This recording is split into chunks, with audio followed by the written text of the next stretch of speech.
ಈಗ ಆಲ್ರೆಡಿ ತೇಜಸ್ವಿ ಸೂರ್ಯ ಅವರು ಗೆದ್ದಿದ್ದಾರೆ, ಸಾಕಷ್ಟು ಒಳ್ಳೆ ಕೆಲಸಗಳು ಮಾಡಿದ್ದಾರೆ. ನಿಮ್ಮ ಮೈಸೂರು ಮಾಡ್ದಂಗೆ ಸೂರ್ಯ ಏನು ಬೆಂಗಳೂರಿಗೆ ಏನು ಸೌತ್ ಏನು ಮಾಡಿಲ್ಲ. ಬೆಂಗಳೂರಲ್ಲಿ ಎಲ್ಲೇ ಆದ್ರೂ ಎಲ್ಲ ಲೀಡರ್ ಎಲ್ಲ ದೇವಸ್ಥಾನದವರು ರಾಮ್ ಲೀಡರ್ ಚೆನ್ನಾಗಿ ಅವ್ರ ಮಗಳು ಆಗಿರೋದ್ರಿಂದ ಸೂರ್ಯನ್ಗೆ ಈ ಸಲ ಸ್ವಲ್ಪ ಏಟ್ ಆಗುತ್ತೆ ಅಂತ ಅರ್ಥ. ಸಾಧ್ಯತೆಗಳು ತುಂಬಾ ಕಮ್ಮಿ. ಸೌತ್ ಅಲ್ಲಿ ಮಾತ್ರ ಅದು ವ್ಯತ್ಯಾಸ ಆಗಿದೆ. ನನ್ಗಂತೂ ನೆನಪಿಲ್ಲ. ಅದೇ ಕಂಟಿನ್ಯೂ ಆಗುತ್ತೆ ಅಂತಾನೆ ನಾನು ಎಕ್ಸ್ಪೆಕ್ಟ್ ಮಾಡ್ತಾ ಇದ್ದೀನಿ. ಯಾಕಂದ್ರೆ ಇದು ಆಂಟಿ ಆಗಿದ್ ನಾನು ಯಾವತ್ತೂ ನೋಡ್ಲೇ ಇಲ್ಲ. ದಕ್ಷಿಣ ಈ ಸಲ ಜಿದ್ದಾದಿದ್ದೆ, ರಾಮ್ ಲೀಡರ್ ಆದ್ಮೇಲೆ ಜಿದ್ದಾದಿದ್ದೆ ಇರುತ್ತೆ ಮೇಡಮ್. ನರೇಂದ್ರ ಮೋದಿ ಅವ್ರ ಬಗ್ಗೆ ಎಲ್ಲರೂ ಒಂದೇ ಮೇಡಮ್, ನನಗೇನಾದ ಅದ್ರಲ್ಲಿ ಅಂತ ವ್ಯತ್ಯಾಸ ಕಾಣ. ಇವರಾದ್ರೂ ಒಂದೇ, ಅವರಾದ್ರೂ ಒಂದೇ. ನರೇಂದ್ರ ಮೋದಿ ಅಂದ್ರೆ ಗೊತ್ತಿರೋ ಪ್ರಕಾರ show man madam. Indira Gandhi ಇವ್ರಕ್ಕಿಂತ 10 ಪಟ್ಟು ಇಡೀ ವರ್ಲ್ಡ್ ಅವ್ರು ಗೌರವ ಕೊಡ್ತಾ ಇದ್ದಾರೆ. ರಾಹುಲ್ ಗಾಂಧಿ ಅವ್ರ ಬಗ್ಗೆ ಆಯಪ್ಪನ ಬಗ್ಗೆ ಹೆಚ್ಚಿಗೆ ಹೇಳ್ಬೇಕಾದ್ದೇನು ಇಲ್ಲ ಮೇಡಮ್. ಅದು ಯೂಸ್ಲೆಸ್. ಅವ್ರನ್ನ ಆಡ್ಸೋದೇ ದೊಡ್ಡ ಯೂಸ್ಲೆಸ್. ಹುಡುಗ ಇನ್ನ 52, 53 ವಯಸ್ಸು. ಅವ್ರು ಪ್ರೈಮ್ ಮಿನಿಸ್ಟರ್ ಅಂತ ಯಾವತ್ತೂ ಅವ್ರು ಬಿಂಬಿಸಿಲ್ಲ, ಅವ್ರು ಹೇಳೂ ಇಲ್ಲ. ಬಿಜೆಪಿ ಅವರನ್ನ ಹುಟ್ಟುಕತೆ ಆಗ್ತಾರೆ.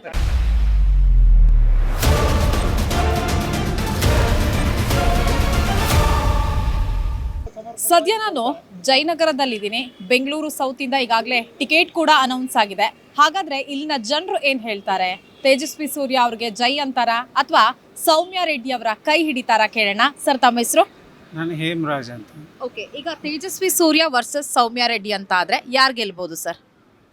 ನನಗೆ ತಿಳಿದಂಗೆ ಆಲ್ರೆಡಿ ತೇಜಸ್ವಿ ಸೂರ್ಯ ಅವರು ಗೆದ್ದಿದ್ದಾರೆ, ಮತ್ತೆ ಸಾಕಷ್ಟು ಒಳ್ಳೆ ಕೆಲಸಗಳು ಮಾಡಿದ್ದಾರೆ ಇಲ್ಲಿ. ಹಾಗಾಗಿ ಇವರು ಆಲ್ರೆಡಿ ಡಿಫಿಟೆಡ್ ಕ್ಯಾಂಡಿಡೇಟು. ಇನ್ನೊಂದು ಚಾನ್ಸ್ ಕೊಡ್ತಿದ್ದಾರೆ ಅಷ್ಟೇ ಅವ್ರಿಗೆ. More than anything else. ಇವರು MLA ಆಗಿದ್ದವರು, ಅವ್ರು ಆಲ್ರೆಡಿ MP ಆಗಿರೋರು. ನನಗನ್ಸುತ್ತೆ ಅವ್ರಿಗಿರೋ ಎಕ್ಸ್ಪೀರಿಯನ್ಸ್ಗೆ ಅವರೇ ಬರಲಿ, ಅವರೇ ಬರ್ತಾರೆ ಅಂತ. ಓಕೆ, ಈಗ ಬೆಂಗಳೂರು ದಕ್ಷಿಣ ಲೋಕಸಭಾ ಕ್ಷೇತ್ರ ಅಂದ್ರೆ ಎಲ್ಲರೂ ಬಿಜೆಪಿ ಅಂತಾನೆ ಅನ್ಕೊಳ್ತಾರೆ. ಯಾಕಂದ್ರೆ ಸಾಕಷ್ಟು ವರ್ಷಗಳಿಂದ ಕೂಡ ಬಿಜೆಪಿ ಗೆದ್ಕೊಂಡು ಬಂದಿದೆ. ಸೊ ಅದೇ ಕಂಟಿನ್ಯೂ ಆಗುತ್ತಾ? ಹಾಗಾದ್ರೆ ಅದೇ ಕಂಟಿನ್ಯೂ ಆಗುತ್ತೆ ಅಂತಾನೆ ನಾನು ಎಕ್ಸ್ಪೆಕ್ಟ್ ಮಾಡ್ತಾ ಇದ್ದೀನಿ. ಯಾಕಂದರೆ ಇದು ಆಂಟಿ ಆಗಿದ್ದು ನಾನು ಯಾವತ್ತೂ ನೋಡಲೇ ಇಲ್ಲ. ಕಾಂಗ್ರೆಸ್ಗಾಗಿಂತ ಹೋಗಿದ್ದನ್ನು ನಾನು ನೋಡಿಲ್ಲ. ನಾನು 1975ರಲ್ಲಿ ಫಸ್ಟ್ ವೋಟ್ ಮಾಡಿದೆ. ಆವಾಗಲಿಂದ ಇವತ್ತಿನವರೆಗೂ ಅದೇ ನಡೀತಾ ಬಂದಿದೆ. ಈಗಲೂ ಏನು ಅಂಥ ಬದಲಾವಣೆ ನನಗೆ ಕಾಣ್ತಾ ಇಲ್ಲ. ಬಟ್ ಈಗ ಏನು ಕಾಂಗ್ರೆಸ್ನಿಂದ ಅಭ್ಯರ್ಥಿ ಆಗಿರುವಂತಹ ಸೌಮ್ಯ ರೆಡ್ಡಿ ಅವರು ಶಾಸಕಿ ಕೂಡ ಆಗಿದ್ರು. ಸೊ ಹಾಗಾಗಿ ಈ ಬಾರಿ ಏನಾದರೂ ಸ್ವಲ್ಪ ಲೆಕ್ಕಾಚಾರ ಅದ್ಲು ಬದಲಾಗ್ಬೋದಾ? ಸಾಧ್ಯತೆಗಳು ತುಂಬ ಕಮ್ಮಿ. ಯಾಕಂದರೆ ಇವರು MP ಆಲ್ರೆಡಿ, ಅವರು ಕೇವಲ MLA ಆಗಿದ್ದವರು. ಬಟ್ ಕಳೆದ ವಿಧಾನಸಭಾ ಚುನಾವಣೆಯಲ್ಲಿ ಸೋತಿದ್ದಾರೆ ಕೂಡ. ಒಂದು ಏನಪ್ಪ ಅಂದರೆ ಅವ್ರಿಗೆ ಫೇವರ್ ಆಗಿ ಆಗ್ಬೋದಾಗುತ್ತೆ ಅನ್ನೋದಾದರೆ, ಇಲ್ಲಿ MLAಗಳು ನಂಬರ್ 7 MLAಗಳಲ್ಲಿ ಇಲ್ಲಿ ನಾವು MLA ನಂಬರ್ಗಳು ಕಾಂಗ್ರೆಸ್ ಸ್ವಲ್ಪ ಅಧಿಕ ಇದೆ.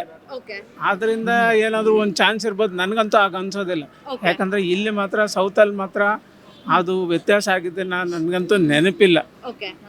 ಮತ್ತೆ ಇವರೇ ಬರ್ಬೋದು ಅಂತಾನೆ ನಾನು ಎಕ್ಸ್ಪೆಕ್ಟ್ ಮಾಡ್ತೇನೆ. ಓಕೆ, ಈಗ ನೀವೆಲ್ಲ ಫ್ರೆಂಡ್ಸ್ ಎಲ್ಲ ಕುತ್ಕೊಂಡು ಮಾತಾಡ್ತಿರ್ತೀರಾ, ಏನ್ ಲೆಕ್ಕಾಚಾರ ಇದೆ? ಸೊ ಅಂದ್ರೆ ಬಿಜೆಪಿ ಪರವಾದಂತಹನೇ ಅಲೆ ಇದೆಯಾ ಅಥವಾ ಏನಾದ್ರೂ ಈ ಬಾರಿ ಮತದಾರರು ಚೇಂಜ್ ಮಾಡೋಣ ಅಂತ ಏನಾದ್ರೂ ಮೂಡ್ ಬಂದಿದಾರಾ? ಹೇಗೆ ಸರ್? ಇದಕ್ಕೆ ಮೊದಲು ನೀವು ನೋಡಿರ್ಬೋದು, ನಮ್ಮ ಕರ್ನಾಟಕದ ಜನಗಳು ತುಂಬ ಬುದ್ಧಿವಂತರು.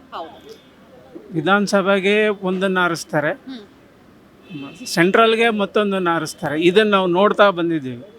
ಈಗಲೂ ಅದರಲ್ಲಿ ಅಂಥ ವ್ಯತ್ಯಾಸ ಆಗುತ್ತೆ ಅಂತ ನನಗನ್ಸೋದಿಲ್ಲ. ಯಾಕಂದರೆ ಇವಾಗ ಆಲ್ರೆಡಿ ಇಲ್ಲಿ ವಿಧಾನಸಭೆಗೆ ಆರಿಸಿದ್ದಾರೆ. ಡೆಫಿನೆಟಾಗಿ ಈ ಸಾರಿನೂ ಅದೇ ಆಗುತ್ತೆ, ರಿಪೀಟ್ ಆಗುತ್ತೆ. ಪೈಪೋಟಿ ಇರುತ್ತಾ ಅಥವಾ ಸುಲಭವಾಗಿ ಬಿಜೆಪಿ ಅಭ್ಯರ್ಥಿ ಗೆಲ್ತಾರಾ ಸರ್? ಸ್ವಲ್ಪ ಪೈಪೋಟಿ ಇರೋ ಸಾಧ್ಯತೆಗಳು ಜಾಸ್ತಿ ಇದೆ. ಯಾಕಂದರೆ ಈ ರೂಲಿಂಗಲ್ಲಿ ಇವರೇ ಇದ್ದಾರಲ್ಲ. ಬಹುಶಃ ಒಂದು ಆ ರೂಲಿಂಗ್ ಸಾಮಾನ್ಯವಾಗಿ ನಾವು ನೋಡ್ತಾ ಬಂದರೆ ಈ ರೂಲಿಂಗಲ್ಲಿ ಇರೋರ್ದು ಸ್ವಲ್ಪ ಜಾಸ್ತಿನೇ ಇರ್ತಾ ಇತ್ತು. ಕಳೆದ ಬಾರಿಗೆ ಅದು ಉಲ್ಟಾ ಆಗ್ಬಿಡ್ತು. ಕೇವಲ ಇವರು 2 ಗೆದ್ದರು, ಅವ್ರು ಉಳಿದಿದ್ದೆಲ್ಲ ಅವ್ರು ಗೆದ್ದರು. ಆವಾಗಲೂ ಕೂಡ ಕೋಲಿಷನ್ ಗೌರ್ಮೆಂಟೇ ಇತ್ತು. ಅದು ಕಾಂಗ್ರೆಸ್ ಮತ್ತು ನಮ್ಮ JDS ಅವ್ರದ್ದು. ಆದರೂ ಅವರು ಏನು ಮಾಡೋಕ್ಕಾಗಲಿಲ್ಲ. ಬಟ್ ಈ ಸಾರಿ ಏನಾದರೂ ಆಗುತ್ತಾ ನನಗಂತೂ ನಂಬಿಕೆ ಇಲ್ಲ. ಯಾಕಂದರೆ ಇವರಿಬ್ಬರು ಒಂದಾಗ್ಬಿಟ್ಟವ್ರು. ಈಗ ನೋಡೋಣ ಅದು ಏನಾಗುತ್ತೆ ಅಂತ. ನನಗಂತೂ ಅಂಥ ಇದು ಏನು ಕಾಣಿಸ್ತಾ ಇಲ್ಲ. ಇವರು ಸಾಮಾನ್ಯವಾಗಿ ರೂಲಿಂಗಲ್ಲಿರೋರ್ದು ಸ್ವಲ್ಪ ಅಧಿಕವಾಗಿ ಇರುತ್ತೆ. ಏನು ಅಲ್ಲ, ಹೋದ ಸಾರಿ ಒಂದೇ ಒಂದು ಗೆದ್ದಿದ್ರು, ಈ ಸಾರಿ ಒಂದು 5-6 ಗೆಲ್ಲಬಹುದು. ಓಕೆ, ಅಂದ್ರೆ ಕಾಂಗ್ರೆಸ್ 5-6 ಗೆಲ್ಬಹುದು ಅಂತ ಹೇಳ್ತಿದ್ದೀರಾ? ಅಂದ್ರೆ ಸ್ಟೇಟ್ ಅಲ್ಲಿ ಕಾಂಗ್ರೆಸ್ ಅಧಿಕಾರದಲ್ಲಿ ಇರೋದ್ರಿಂದನಾ ಹೇಗೆ ಸರ್? ಸ್ಟೇಟ್ ಅಲ್ಲಿ ಕಾಂಗ್ರೆಸ್ ಅಧಿಕಾರದಲ್ಲಿ ಇರೋದ್ರಿಂದ ಆ ವ್ಯತ್ಯಾಸ ಕಾಣಿಸ್ಬೋದು.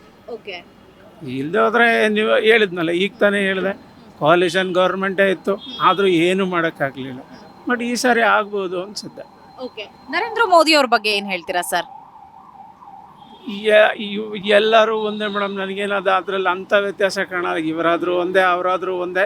ಇರೋದ್ರಲ್ಲಿ ಅವ್ರು ಏನೋ ಕೆಲವು, ಈಗ ಉದಾಹರಣೆಗೆ 370 ಮತ್ತು ಈ 100 ವರ್ಷದಿಂದ ಇದ್ದಿದ್ದು ರಾಮ ಜನ್ಮಭೂಮಿದು, ಅದನ್ನೆಲ್ಲ ಮಾಡಿದರು. ಆದ್ದರಿಂದ ಸ್ವಲ್ಪ ಅವರು ಫೇವರ್ ಆಗಿದೆ. ರಾಹುಲ್ ಗಾಂಧಿ ಅವ್ರ ಬಗ್ಗೆ ಏನು ಹೇಳ್ತೀರಾ? ಆಯಪ್ಪನ ಬಗ್ಗೆ ಹೆಚ್ಚಿಗೆ ಹೇಳ್ಬೇಕಾದ್ದೇನೂ ಇಲ್ಲ ಮೇಡಮ್. ಅವರು ಈಗ ಒಂದು ಸಣ್ಣ ಉದಾಹರಣೆಯಲ್ಲಿ ಮುಗಿಸ್ಬಿಡ್ತೇನೆ. ನೀವು ಒಂದು 10,000 ರೂಪಾಯಿ ಅಥವಾ ಏನೋ ಒಂದು ಹಣ ಮೆಜೆಸ್ಟಿಕಲ್ಲಿ ಕಳ್ಕೊಂಡ್ರಿ ಅಂತ ಇಟ್ಕೊಳ್ಳೋಣ, ಎಲ್ಲಿ ಹುಡುಕ್ತೀರಿ? ನಾನು ಹೇಳ್ತೀನಿ, ನೀವು ಮೆಜೆಸ್ಟಿಕಲ್ಲೇ ಹುಡುಕ್ತೀರಿ, ನಿಮ್ಮ ಮನೆಗೆ ಬಂದು ಹುಡುಕಲ್ಲ ನೀವು. ಈ ಅಪ್ಪ ಹಂಗಲ್ಲ, ಇವ್ರದ್ದು ಇಲ್ಲಿ ಇದು ಕಳೆದೋಯ್ತಂತ, ಏನದು ಏನು ಹೇಳ್ತಾರೆ ಅದು, ಇವರು ಏನು ಇದಕ್ಕೆ ಹೋಗಿ ಅಲ್ಲಿ ಇವರು ಹೊರಗಡೆ ಹೋಗಿ ಅಲ್ಲಿ ಹುಡುಕ್ತಾರೆ. ಇವರು ಪ್ರಜಾಪ್ರಭುತ್ವ ಇಲ್ಲಿ ಕಳೆದೋಯ್ತಂತೆ, ಇದನ್ನು ಹುಡ್ಕೋಕೆ ಅವ್ರು ಇಲ್ಲಿ ಹುಡ್ಕೋದಿಲ್ಲ. ಅವರು ಹೋಗಿ ಯಾವುದೋ ಫಾರಿನ್ ಚಾನೆಲ್ಗೆ ಹೋಗ್ಬಿಟ್ಟು ನೀಟಾಗಿ ಡ್ರೆಸ್ ಮಾಡ್ಕೊಂಡು ಅಲ್ಲಿ ಹುಡುಕ್ತಾರೆ. ಪ್ರಜಾಪ್ರಭುತ್ವ ಇಲ್ಲಿ ಕಳೆದೋಗಿದೆ ಅಂತ ಇಲ್ಲಿ ಹುಡ್ಕೋದಿಲ್ಲ ಅವರು. ಅಂಥ ಮಹಾನ್ ಮೇಧಾವಿ ಅವ್ರು ಬಂದರೆ ಇನ್ನೇನಾಗುತ್ತೆ, ಅಲ್ಲಿ ತಿರುಗಿ ಅದೇ ಆಗುತ್ತೆ. ಇವರು ಇಲ್ಲಿ ಬಿಟ್ಬಿಟ್ಟು ಅಲ್ಲೋಗಿ ಡೆವಲಪ್ ಮಾಡ್ತಾ ಇರ್ತಾರೆ. ಅಂಥ ವ್ಯಕ್ತಿ ಅವರು. ಅವ್ರನ್ನ ಏನಂತ ಆರಿಸ್ತೀರಿ? ಅದು ಯೂಸ್ಲೆಸ್. ಅವ್ರನ್ನ ಆರಿಸೋದೇ ದೊಡ್ಡ ಯೂಸ್ಲೆಸ್. ಇಲ್ಲಿ ಸಿಟ್ಟಿಂಗ್ MLA ಬಿಜೆಪಿ ಅವರು ಇರೋದು CK ರಾಮಮೂರ್ತಿ ಅವರು ಕೆಲಸಗಳನ್ನ ಮಾಡಿದಾರಾ ಹೇಗೆ? ಮೇಡಮ್, ಈಗ ತಾನೇ ಬಂದಿದ್ದಾರೆ ಅವರು. ಏನು ಕೆಲಸ ಮಾಡ್ತಾರೆ ಅಂತ ನೋಡೋಣ. ಈಗ ತಕ್ಷಣಕ್ಕೆ ಅವ್ರದ್ದು ಏನು ಅಂಥದ್ದು ಹೇಳ್ಕೊಳ್ಳೋ ಅಂಥದ್ದಿಲ್ಲ. Okay sir, thank you sir. ತಮ್ಮ ಹೆಸರು? ಪ್ರವೀಣ್ ಅಂತ. ಓಕೆ, ಆಲ್ರೆಡಿ ಟಿಕೆಟ್ ಅನೌನ್ಸ್ ಆಗಿದೆ. ಯಾರು ಗೆಲ್ಬೋದು? ತೇಜಸ್ವಿ ಸೂರ್ಯನ, ಸೌಮ್ಯ ರೆಡ್ಡಿ ಅವರ? ಮೇಡಮ್, ಇದು 8 ಕ್ಷೇತ್ರ ಇದೆ ಬೆಂಗಳೂರು ದಕ್ಷಿಣ ಅಂದರೆ. ವೆಂಕಟಗಿರಿ ಗೌಡ್ರು ಅಂತ 91ರಿಂದ MP, ಅದಾದಮೇಲೆ ಅನಂತ್ ಕುಮಾರು. ಅಲ್ಲಲ್ಲ, ಫಸ್ಟು ವೆಂಕಟಗಿರಿ ಗೌಡ್ರು, ಆಮೇಲೆ ಅನಂತ್ ಕುಮಾರು. ಅದ್ರ ಮುಂಚೆ ವೆಂಕಟಗಿರಿ ಗೌಡ್ರು ಮುಂಚೆ ಗುಂಡೂರಾವು ಇದ್ರು. ಆ ಕಾಲದಿಂದ ಅದೇನಾಗಿದೆ ಅಂದರೆ ಅನಂತ್ ಕುಮಾರ್, ಅನಂತ್ ಕುಮಾರ್ ಅವರು ಇಲ್ಲಿ ಟಿಪಿಕಲ್ ಟ್ರೆಡಿಷನಲ್ ವೋಟರ್ಸ್ ಇದ್ದಾರೆ. ಬಸವನಗುಡಿ, ಪದ್ಮನಾಭನಗರ, ಆಮೇಲೆ ಇವರೆಲ್ಲ ಕೆಲವರು ಈ ಬೊಮ್ಮನಹಳ್ಳಿಯಲ್ಲಿ ಬೇರೆ ಕಡೆಯಿಂದ ಫ್ಲೋಟಿಂಗ್ ವೋಟರ್ಸ್ ಇದ್ದಾರೆ. ಅಂದರೆ ಈ ಕುಂದಾಪುರ, ಮಂಗಳೂರು ಕಡೆಯಿಂದ ಬಂದ್ಬಿಟ್ಟು ಗಾರ್ಮೆಂಟ್ಸ್ ಕೆಲಸ ಮಾಡೋರು ಆ ಥರ ಇದೆ. ಆದರೆ ಈ ಸಲ ಏನಾಗುತ್ತೆ ಅಂದರೆ ಸೌಮ್ಯ ರೆಡ್ಡಿ, ರಾಮಲಿಂಗಡಿ ಅವರು ಬಂದು ಅನಂತ್ ಕುಮಾರ್ ಜೊತೆಗೆ ಆ ಕಾಲದಿಂದ ಸೀನಿಯರು. ಅಂದರೆ ಅನಂತ್ ಕುಮಾರ್ ರಾಮಲಿಂಗಡಿ ಈಕ್ವಲ್ ಆಗಿ ಬಂದವರು, ಹಂಗೆ ಬಂದವರು. ಅವರಿಬ್ಬರಿಗೂ ಸಂಬಂಧ ಚೆನ್ನಾಗಿತ್ತು. ರಾಮಲಿಂಗಡಿ ಸೀನಿಯರ್ ಬೆಂಗಳೂರು ಇನ್ಚಾರ್ಜ್ ಆಗಿದ್ದರು. 18 MLA ಗೆಲ್ಸಿದ್ರು ಒಂದು ಕಾಲದಲ್ಲಿ. ರಾಮಲಿಂಗಡಿ ಇನ್ಚಾರ್ಜಲ್ಲಿ, ಬೆಂಗಳೂರು ಇನ್ಚಾರ್ಜ್. ಅವ್ರ ಮಗಳು ಆಗಿರೋದ್ರಿಂದ ಅವ್ರು ಏನಂದರೆ ಎಲ್ಲ ಕ್ಷೇತ್ರನೂ ಎಲ್ಲ ಕಾರ್ಪೊರೇಟರ್ ಲೆವೆಲಲ್ಲಿ ಎಲ್ಲರಿಗೂ ಗೊತ್ತು. ಅಂದರೆ ಇಡೀ ಎಷ್ಟಿದೆ ಬೆಂಗಳೂರು 28 ಕ್ಷೇತ್ರನೂ ರಾಮಲಿಂಗಡಿ ಅವ್ರು ಚೆನ್ನಾಗಿ ಗೊತ್ತು.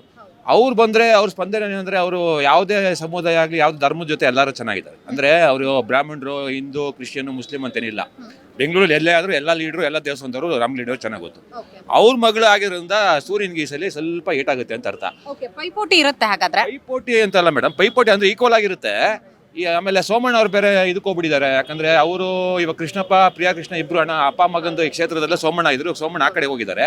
ಗೋವಿಂದರಾಜನಗರ, ವಿಜಯನಗರ ಇಬ್ರು ಇರೋದು. ಗೋವಿಂದರಾಜ, ಸೋಮಣ್ಣ ಇದ್ರು. ಸೋಮಣ್ಣ ಇದ್ದಿದ್ರೆ ಇದಾಯ್ತು. ಅವ್ರು ಯಾಕಂದ್ರೆ ಈ ಕಡೆ ಅವರು ಗಮನ ಕೊಡಲ್ಲ, ಅವ್ರು ಆ ಕಡೆ ಅಲ್ಲೇ ಗಮನ ಕೊಡಬೇಕು.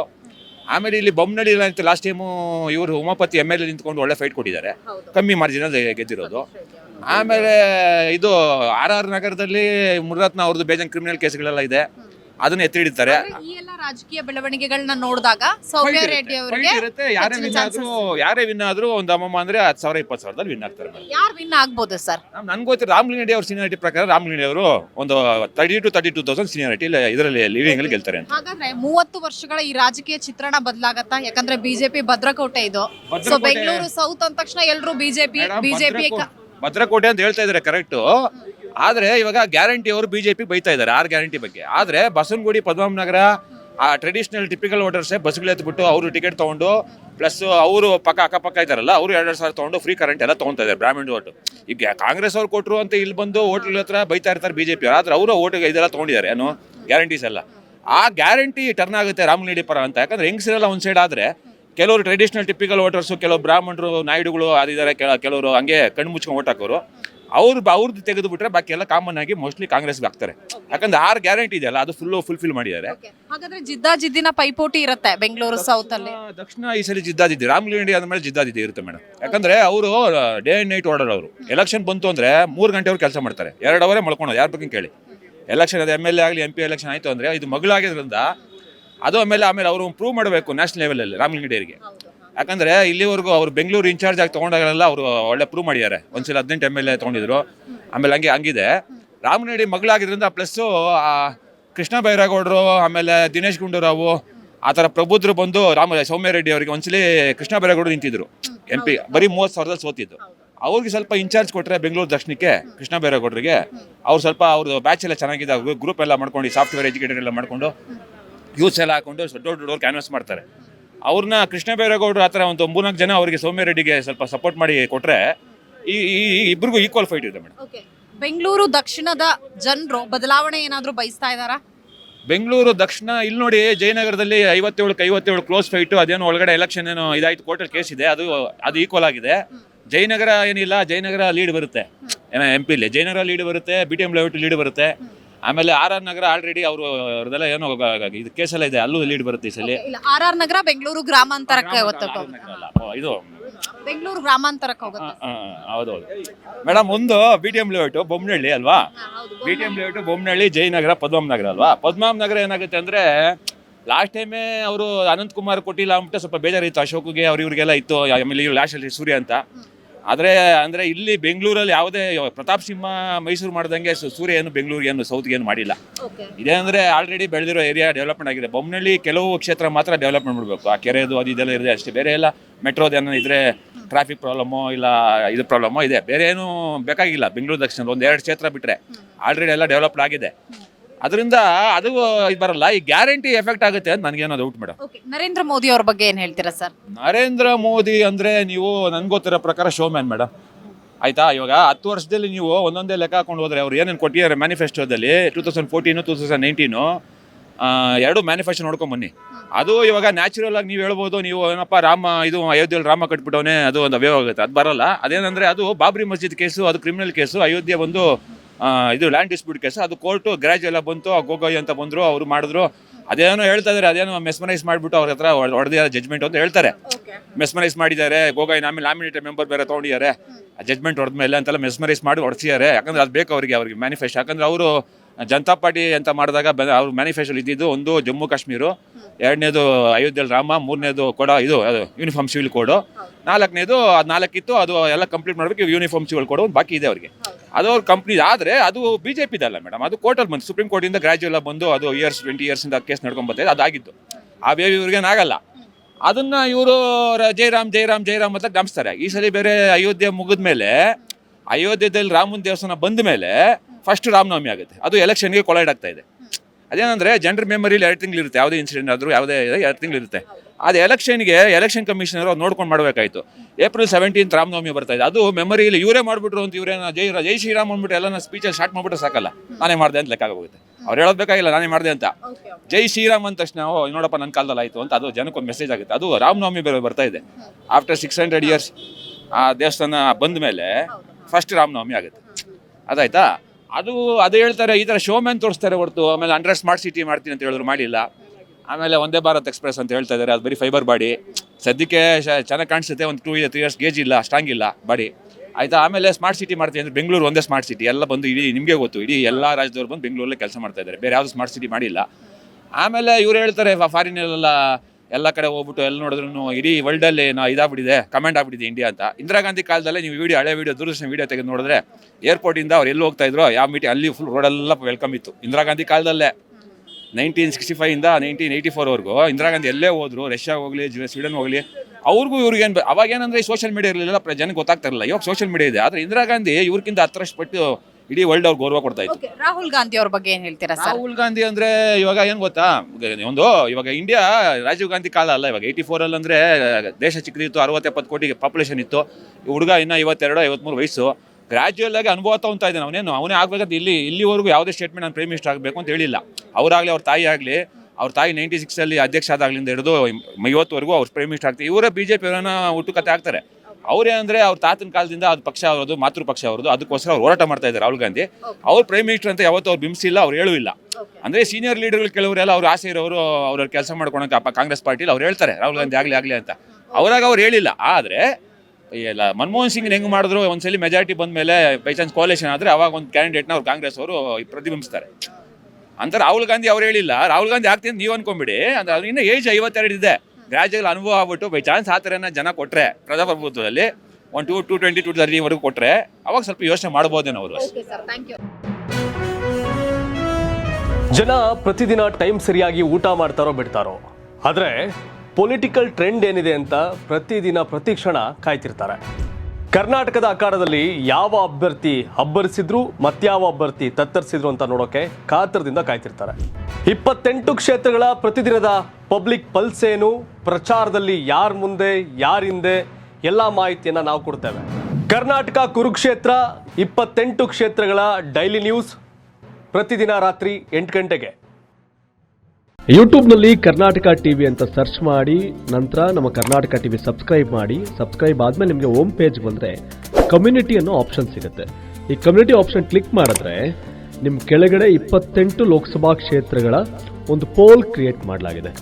ನೀವು ಹೋಗಿ 28 ಕ್ಷೇತ್ರಗಳಲ್ಲಿ ಯಾರು ಗೆಲ್ತಾರೆ, ಯಾರು ಗೆಲ್ಲಬೇಕು, ನಿಮ್ಮ ಸಪೋರ್ಟ್ ಯಾರಿಗೆ ಅಂತ ಅಲ್ಲಿ ನೀವು ಕ್ಲಿಕ್ ಮಾಡ್ಬೋದು, ಅಂದರೆ ವೋಟ್ ಮಾಡ್ಬೋದು. ಇಲ್ಲೇನು ವೋಟಿಂಗ್ ಆಗುತ್ತೆ ನಾವು ಪ್ರತಿದಿನ ನಾವು ನ್ಯೂಸಲ್ಲಿ ನಿಮಗೆ ಅಪ್ಡೇಟ್ ಮಾಡ್ತಿರ್ತೀವಿ. ಇದು ಮತದಾನದ ದಿನದವರೆಗೂ ಕೂಡ ಈ ಪೋಲಿಂಗ್ ಓಪನ್ ಇರುತ್ತೆ.